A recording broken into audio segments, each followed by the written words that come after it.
देश का एक सबसे बड़ा समुदाय जिसको हम अल्पसंख्यक में मुस्लिम समुदाय के रूप से जानते हैं, वह स्वयं भी इस बात को आसानी से प्रकट करते हैं कि आज संख्या बल पर उनकी संख्या 20 करोड़ से अधिक है।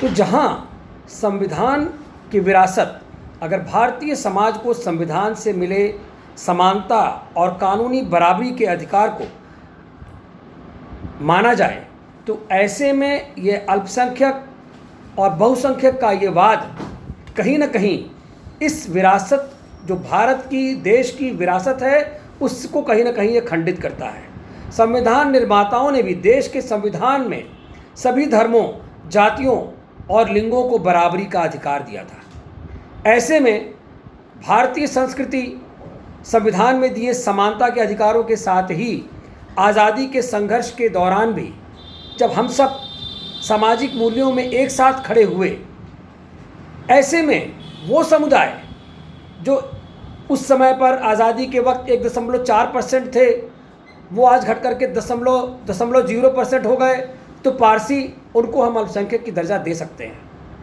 अगर हम सिंधी समाज की बात करें तो वो भी 1.7% हैं, उनकी संख्या भी नहीं बढ़ती, उनको भी हम अल्पसंख्यक मान सकते हैं। बौद्धों को भी, जो आज विश्व का सेकंड लार्जेस्ट रिलीजन अगर माना जाए, तो बौद्ध, हम उनको भी उस अल्पसंख्यक के दर्जे में नहीं चाहते।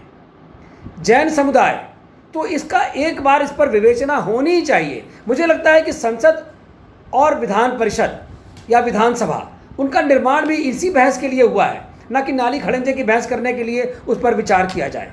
तो देश की जो मूल भावना है, उस मूल भावना को बचाने के लिए जो समाज आज 22 करोड़ 20 करोड़ का दावा भरता है, उनको हम कैसे कह सकते हैं कि अल्पसंख्यक है? तो सबसे पहले अल्पसंख्यक समुदाय से, अल्पसंख्यक समाज से इस समुदाय को बाहर किया जाना चाहिए, जो आज़ादी से अपना जीवन जी रहे हैं।